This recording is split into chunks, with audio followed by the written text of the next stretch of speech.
گئے, بڑی بڑی بلڈنگوں میں رہنے لگے, بڑی بڑی بلڈنگوں میں رہنے لگے. تو حضور نے یہ تو جو ہے نشانیاں قیامت کی ارشاد فرمائی. اس کے بعد ثم انطلق, وہ آدمی جو تھا وہ چلا گیا. اب آپ کے دماغ میں ہوگا یہ آدمی تھا کون؟ تو انشاءاللہ یہ بھی حضور نے بتایا کہ وہ آدمی تھا کون. 1400 سال بعد میری امت جب اس حدیث کو سنے تو پھر دماغ میں یہ نہ رہے کہ تھا کون, اور اس کا دماغ پریشان نہ ہو جائے. میرے نبی نے تم سب پر رحمت فرماتے ہوئے اس کا نام بھی بتا دیا. آتا ہے کریموں پہ انہیں پیار کچھ ایسا, کچھ بھیگ دیں اور خود کہیں بے شک. ہماری وقت پر رہنمائی فرمائی. تو پھر ثم انطلق, جب وہ چلا گیا تو کہتے ہیں حضرت عمر, راوی اس حدیث کی عمر ہے نا, فلبثت ملیا, میں کچھ دیر رکا, میں کچھ دیر ٹھہرا. بعض روایتوں میں آتا کہ آپ 3 دن تک رکے رہے. آپ کے دماغ میں یہ بات رہی لیکن آپ نے حضور سے پوچھا نہیں, ملاقات نہیں ہو پائی, 3 دن تک رکے رہے. بعض روایتوں میں آتا کہ فوراً. تو فلبثت ملیا, میں کچھ رکا رہا. تو میرے نبی کریم صلی اللہ علیہ وسلم ارشاد فرمایا, قال لی, مجھ سے ارشاد فرمایا میرے نبی نے, یا عمر اتدری من السائل, کیا تم جانتے تھے کہ سائل سوال کرنے والا کون تھا؟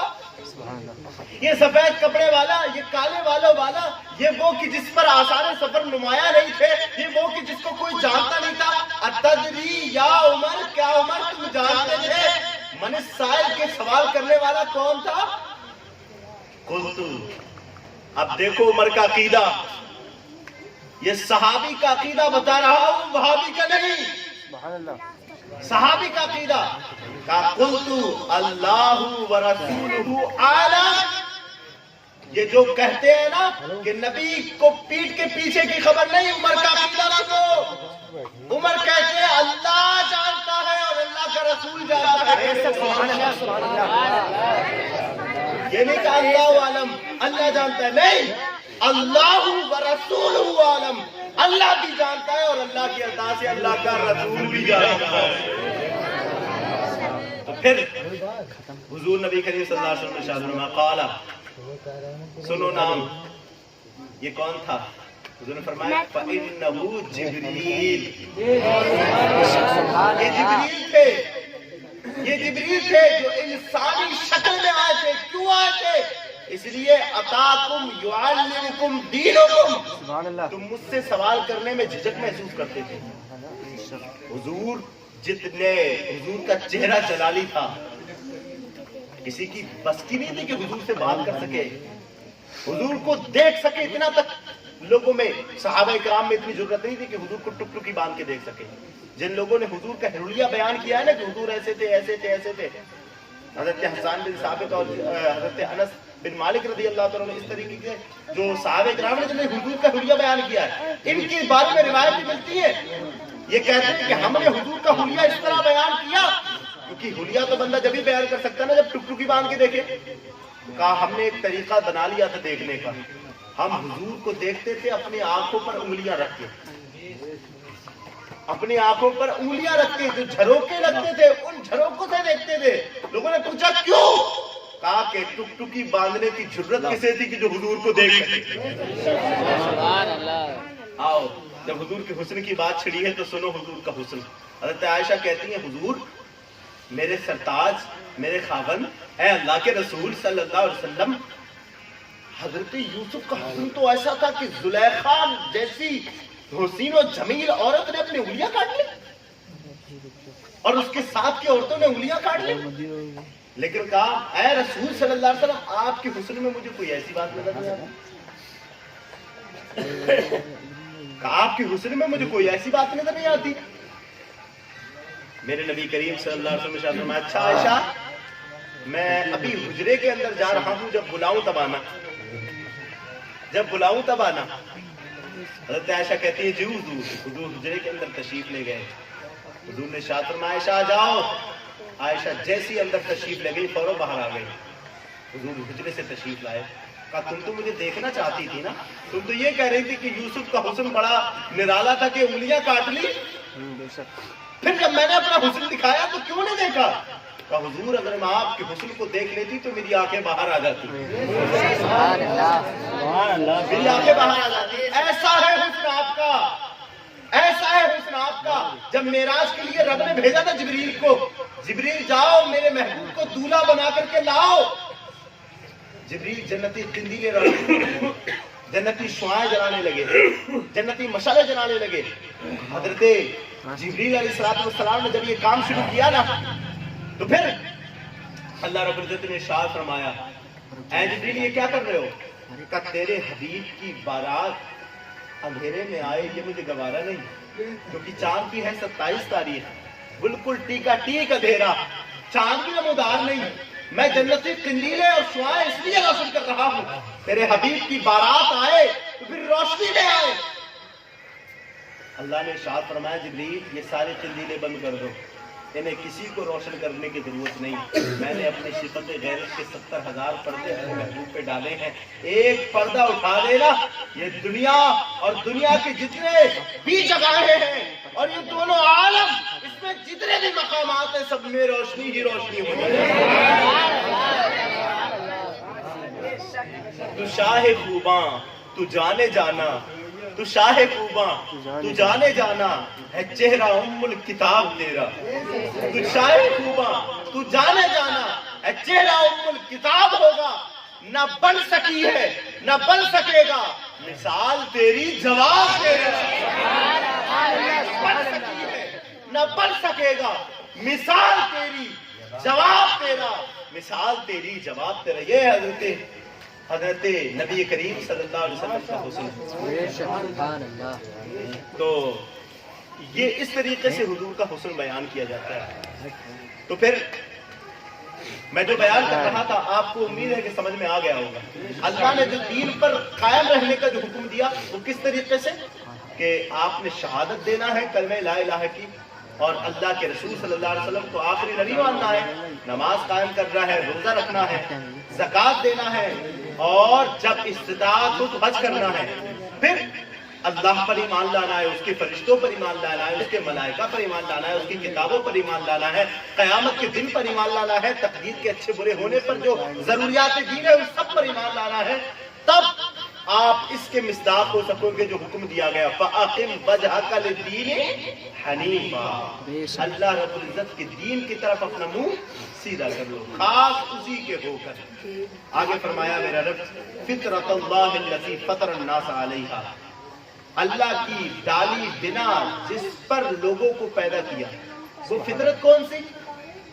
اللہ نے فرمایا نا کہ فطرت پر جمع ہو جاؤ، فطرت کیا ہے؟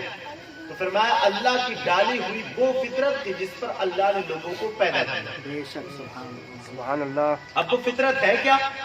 میں صاحب صراط الجنان کے حوالے سے وہ فطرت بیان کرتا ہوں۔ یہاں فطرت سے مراد جو ہے وہ مراد دین اسلام۔ کیا مراد ہے؟ دین اسلام۔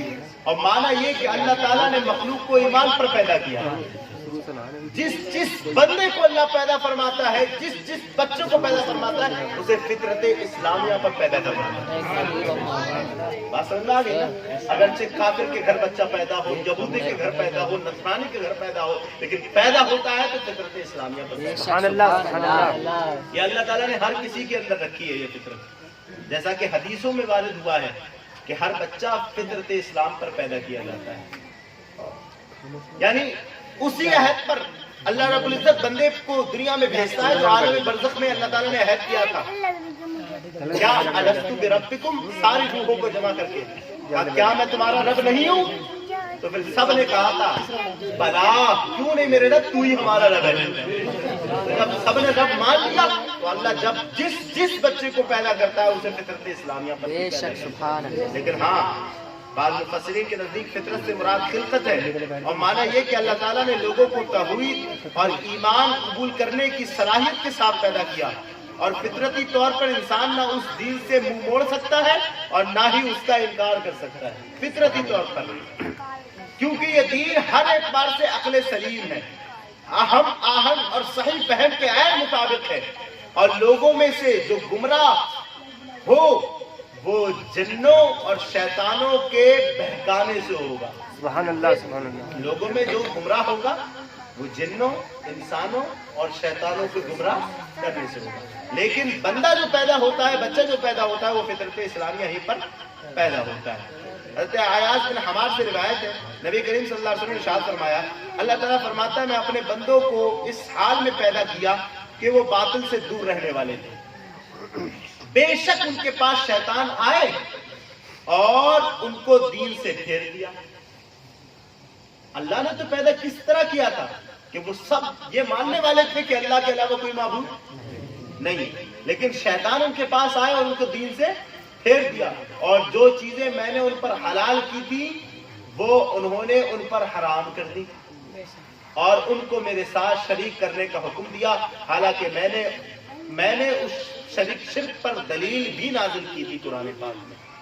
تو کہا یہ فطرت سے مراد جو ہے وہ فطرت اسلامیہ ہے، فطرت سے مراد جو ہے وہ فطرت اسلامیہ ہے۔ تو اللہ رب العزت ارشاد فرماتا ہے فطرت اللہ التی فطر الناس علیہا، اللہ رب العزت کی فطرت پر جمع ہو جاؤ کہ جو اللہ رب العزت نے جس فطرت پر تمہیں پیدا کیا۔ یہ مشکوٰۃ شریف کی دوسری حدیث میں پیش کرنے لگا ہوں، اس میں نبی کریم صلی اللہ علیہ وسلم نے ارشاد فرمایا، ابی ہریرہ رضی اللہ تعالیٰ عنہ سے روایت ہے، عن ابی ہریرہ رضی اللہ تعالیٰ عنہ قال قال رسول اللہ صلی اللہ علیہ وسلم ما من مولد، جو بھی بندہ پیدا ہوتا ہے، جو بھی پیدا ہونے والا پیدا ہوتا ہے، ما من مولد الا یولد علی الفطرہ، وہ پیدا نہیں ہوتا مگر صرف فطرت اسلام کا۔ سبحان اللہ۔ یہ وضاحت میں کر دوں اس حدیث شریف کے ذریعے، فرمایا ما من مولد، کوئی پیدا ہونے والا ایسا ہے ہی نہیں، کیسا کہ جس کی پیدائش نہ ہو اور کس پر فطرت اسلامیہ پر، وہ ہمیشہ جو بھی بچہ پیدا ہوگا کسی کے گھر کیوں نہ ہو وہ مسلمان ہو کر ہی پیدا ہوگا، وہ فطرت اسلامیہ ہی پر پیدا ہوگا۔ لیکن حضور فرماتے ہیں وَآبَاهُ، لیکن ان کے باپ یہودانی وینصرانی ویمجسانی، ان کے باپ یا تو انہیں یہودی بنا دیتے ہیں اگر یہودی ہوتے ہیں، یا پھر مجوسی بنا دیتے ہیں، یا نصرانی یا کافر بنا دیتے ہیں، لیکن ہم جب پیدا کرتے ہیں تو ہر کسی کو فطرت اسلامیہ پر پیدا کرتے ہیں۔ کیسے؟ پھر مثال بھی دی، کہا کما تم تجل بہیمت، جیسے کہ اللہ تعالی کسی جانور کو پیدا کرتا ہے، کسی جانور کے ذریعے سے کسی جانور کو پیدا کرتا ہے، بہیمۃ جمع، بالکل ٹھیک ٹھاک۔ عموماً ایسا ہی ہوتا ہے نا کہ جب جانور سے کوئی جانور پیدا ہوتا ہے تو بالکل ٹھیک ٹھاک ہوتا ہے، لیکن حضور فرماتے پھر کیا دیکھ هل تحسون فیہا من جدع، پھر تم دیکھتے ہو کہ کبھی اس کے کان کٹے جاتے ہیں، کبھی اس کے ٹانگ ٹوٹ جاتی ہے، کبھی وہ بیمار ہو جاتا ہے۔ تو حضور نے فرمایا جیسے پیدا ہوا تو ٹھیک ٹھاک تھا، پھر بعد میں کان کٹے یا ناک کٹی یا پھر پیر ٹوٹا، کہا اسی طریقے سے بلا کسی جو ہے مبالغے کے، جس طریقے سے یہ بچہ پیدا ہونے پر صحیح سالم اور تندرست ہوتا ہے، اسی طریقے سے جب بچہ پیدا ہوتا ہے تو وہ فطرت اسلامیہ کا پیدا ہوتا ہے۔ اور جس طریقے سے یہ بچہ کبھی کان کٹا ہوا ہو جاتا ہے، بعد میں کبھی ناک کٹ جاتی ہے، کبھی پیر ٹوٹ جاتا ہے، کبھی بیمار ہو جاتا ہے، اسی طریقے سے بچہ اپنے ماں باپ کی صحبت میں رہ کر کبھی یہودی ہو جاتا ہے، کبھی نصرانی ہو جاتا ہے، کبھی مجوسی ہو جاتا ہے۔ لیکن فطرت اسلامیہ پر سبھی پیدا ہوتے ہیں۔ تنویر المراج کے اندر ایک بات اور ذکر کی، کہا کہ اس سے یہ معلوم ہوتا ہے کہ جس کے ساتھ بچہ پیدا ہونے والا رہتا ہے اسی کی کاپی کرتا ہے۔ تو حضرت نے فرمایا تو پھر مائیں دھیان دے، اگرچہ مسلمان ہے تو ٹھیک ہے، لیکن اعمال کی صحت پر دھیان دے جب سے بچہ پیٹ میں آ جائے۔ کیوں؟ کیونکہ وہ تمہاری کاپی کرے گا، تو اگر ماں نمازی ہوگی تبھی بیٹا نمازی ہوگا،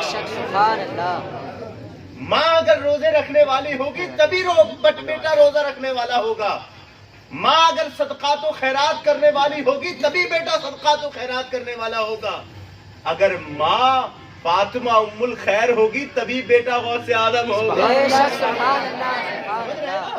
تو پھر ماں کو بدلنا ضروری ہے اپنا کردار، اور پاپوں کو بدلنا ضروری ہے اپنا کردار۔ اگر آپ نے اپنے کردار کو نہیں بدلا تو پھر یہ امید نہ رکھیں کہ ہم تو ہیں ٹی وی دیکھنے والے, ہمارا بیٹا عالم بنے گا. ہرگز نہیں بن سکتا. عالم اور عالموں کا عالم, حضرتوں کا حضرت, اعلیٰ حضرت کیسے بنتا ہے کہ جب ماں اپنے پیٹ کے اندر احمد رضا کو رکھی ہوتی ہے اور قرآن کی تلاوت کرتی ہے, تب بچہ حضرت نہیں اعلیٰ حضرت بنتا ہے. صاحبو فرمایا میرات المنازی کے اندر حضرت ہے. تو پھر ماؤں کو اپنی جو ہے جب سے بچہ حمل کے اندر آئے, پیٹ کے اندر آئے, اپنے کرداروں کو بدلنا ہوگا.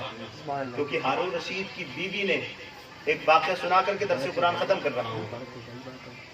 ہارون رشید کی بیوی نے, ان کا ایک بیٹا تھا, وہ شکار پر نکلا, اس نے تیر چلایا, اور جب تیر چھوٹا تو چلا رہا تھا تو ایک جانور پر, لیکن وہ تیر لگا ایک بوڑھی کے مٹکے پر. سبحان اللہ. اور وہ مٹکا پھوٹ گیا. پہلے یہ ہوتا تھا کہ بازاروں میں لے جا کر کے یا پھر محلوں میں لے جا کر کے لوگ پانی پلاتے تھے, اور اس پانی پر کچھ اجرت مل جاتی تھی, کچھ پیسہ مل جاتا تھا, اور اسی سے بیچارے غریب لوگ اپنا گزر بسر کرتے تھے. تو اس کا مٹکا جب ٹوٹا, اس نے شکایت کی ہارون رشید کو کہ آپ کے بیٹے نے مٹکا توڑ دیا. حضرت نے اسے اتنی قیمت دی کہ وہ پوری زندگی بیٹھ کر کے کھا سکتی تھی. کہ یہ تاوان لے لے, میرے بیٹے کو معاف کر دیں. بیٹے کو تو معاف کیا, اب بلایا اپنی بیوی کو, کہ اے ملکہ زبیدہ سامنے آؤ. ملکہ زبیدہ سامنے آئی. کہ یہ بتاؤ تم نے کون سا ایسا غلط کام کیا ہے جس کا برا اثر یہ ہوا کہ تیرے بچے نے کسی غریب کا مٹکا پھوڑ دیا؟ میں نے تو کوئی کام نہیں کیا ایسا, میں سلطنت تخت پر بھی بیٹھا, لیکن میں نے کبھی بھی اللہ کے رسول کے حکم کی خلاف ورزی نہیں کی. یہ تھے ہمارے بادشاہ, اور دیکھیں آج لوگ کیسا ظلم کر رہے ہیں. میں اس طرف جانا نہیں چاہتا. یہ تھا ہمارے بادشاہوں کا نظام. وہ تخت پر بھی بیٹھتے تھے, اور وہ لوگ بھی سبق حاصل کریں جو ذرا سا کام کر کے نماز چھوڑ دیتے ہیں. یہ تخت پر بیٹھا ہارون رشید, لیکن پھر بھی کسی وقت کی نماز نہیں چھوڑتا تھا. کہا میں نے تو اللہ کے رسول کے حکم کے مطابق کوئی کام خلاف کوئی کام نہیں کیا, تو نے ایسا کیا کیا؟ حضور میں نے بھی اپنی زندگی گزار دی, کبھی کوئی غلط کام نہیں کیا. کا سوچ, تیرے پاس کل تک کا وقت ہے, ضرور تو نے کوئی کام کیا جس کا اثر یہ ہوا کہ تیرے بچے نے مٹکا پھوڑ دیا کسی غریب کا. کل تک اگر تو نے جواب نہیں دیا تو پھر تو ملکہ ہو تو ہو, میں تیری گردن قلم کر دوں گا. ملکہ زبیدہ فکر میں پہنچ گئی. پورے دن سوچا کہ مجھ سے کیا ہوا ایسا. رات میں جب صبح ہونے کے قریب ہوئی اور ملکہ بادشاہ کے سامنے پیش ہونے جا رہی تھی, سجدے میں گر گئی. کہا مالک میں نے ہمیشہ تیری اطاعت کی, تیری فرمانبرداری کی, مجھے بھی یاد دلاتے کہ میں نے تیری کون سی نافرمانی کر دی تھی. سجدے میں گئی, یاد آ گیا. کہا ہاں مجھے یاد آیا. بادشاہ کے پاس پہنچی. کہا مجھے ایک بات یاد آ گئی جو مجھ سے غلطی ہوئی تھی. کہا کیا غلطی ہوئی تھی اس سے؟ کہا غلطی یہ ہوئی تھی حضور کہ میرے پیٹ میں جب یہ بچہ تھا, میں حمل سے تھی, میرے پاس ایک خاتون انگور کا گوشہ لے کر کے آئی تھی, انگور کا گچھا لے کر کے آئی تھی, اور اس انگور کے گچھے کو کھانے کا میرا بہت من تھا, لیکن میں ملکہ تھی, وہ میری خادمہ تھی, تو میں نے اس سے مانگنا تو پسند نہیں کیا کہ میں ملکہ ہو کے مانگوں. میں تو ملکہ ہوں, میں نے مانگنا تو پسند نہیں کیا. لیکن جب وہ وہاں سے اٹھ کے گئی, اپنا انگور کا گچھا چھوڑ گئی, کسی حاجت کے لیے گئی, تو میں کچھ چیز سل رہی تھی, میرے ہاتھ میں سوئی تھی, میں نے ایک دانے میں وہ سوئی لگائی اور نکالی, تو جو چھوٹا سا رس جو لگا وہ میں نے چوس لیا. حضور یہ اسی کا بدلہ ہے کہ میرے بچے نے آج مٹکا پھوڑ دیا. اب ذرا ہم سوچیں, اس نے تھوڑا سا رس کیا تھا, بچے نے مٹکا پھوڑ دیا. تو آج اگر بچہ ایئر فون لگا کے خوب گانے دیکھ رہا ہے, سن رہا ہے, تو اس میں کہیں نہ کہیں تو غلطی ہماری بھی ہے. آج جو 10-12 سال کا بچہ کھڑی گالیاں دے رہا ہے نا, تو اس میں غلطی ہماری بھی ہے. آج جو راتوں رات بچے پڑے ہیں موبائل لے کے, اس میں غلطی ہماری ہے. وہ میں نے ایک شعر کہا تھا نا کہ تیرے ہونٹوں پہ زمانے کی برائی کیسی, ایک قطرے کی سمندر سے لڑائی کیسی, اپنی بگڑی ہوئی اولادوں پہ رونے والوں, خود ذرا سوچو کھلائی کی کمائی کیسی. سمجھ رہے ہیں؟ تو حضرت نے فرمایا کہ پھر فطرت پر تو پیدا ہوتا ہی ہے, لیکن آپ نے کیا کرنا ہے, ماؤں کو پھر سیکورٹی لگا دینا ہے, اپنے ہر عمل کو اللہ کے رسول کے مطابق کرنا ہے. تو فرمایا فطرت اللہ التی فطر الناس علیہا، اللہ کی ڈالی ہوئی بنا جس پر لوگوں کو پیدا کیا گیا اس پر قائم ہو جاؤ، لا تبدیل لخلق اللہ، اور اللہ کی بنائی ہوئی چیز نہ بدلنا، یعنی جس پر تمہیں پیدا کیا گیا اللہ تمہیں حکم دیتا ہے کہ اسی پر قائم رہو، یعنی دین اسلام پر قائم رہو۔ ذالک الدین القیم، اسی لیے کہ قائم رہنے والا باقی رہنے والا دین ہے تو پھر صرف اسلام ہے۔ سبحان اللہ۔ یہ میں کہہ دوں تو میری بات جھوٹی ہو سکتی ہے، یا پھر کوئی عالم کہہ دے تو یہ بات جھوٹی ہو سکتی ہے، آپ میں سے کوئی بات کہہ دے تو جھوٹی ہو سکتی ہے، یہ میں نہیں کہہ رہا، یہ رب کا قرآن کہہ رہا ہے۔ ذالک الدین القیم، یہی وہ دین ہے جو دنیا میں بھی باقی رہے گا، قیامت میں بھی باقی رہے گا، اسی کے ماننے والے جنت میں جائیں گے، اسی کے چاہنے والے جنت میں پہلی فہرست میں ہوں گے۔ فرمایا ذالک الدین القیم، اسی لیے ذالک الدین القیم، اس لیے کہ یہی سیدھا دین ہے، ولکن اکثر الناس لا یعلمون، مگر بہت لوگ نہیں جانتے، یعنی کفار مکہ بہت ایسے ہیں کہ جو نہیں جانتے، یا پھر آج کل کے لوگ، ہر انسان تو مسلمان نہیں، حالانکہ فطرت اللہ نے اسلام کی دی، دین قائم رہنے والا یہی ہے، لیکن ہر انسان مسلمان تو نہیں ہے۔ تو فرمایا وَلَٰكِنَّ أَكْثَرَ النَّاسِ لَا يَعْلَمُونَ، اتنے بڑی دلیلیں ہونے کے باوجود بھی بہت سے ایسے لوگ ہیں جو نہیں جانتے ہیں۔ اللہ تعالیٰ اس درس قرآن کو اپنی بارگاہ میں قبول فرمائے۔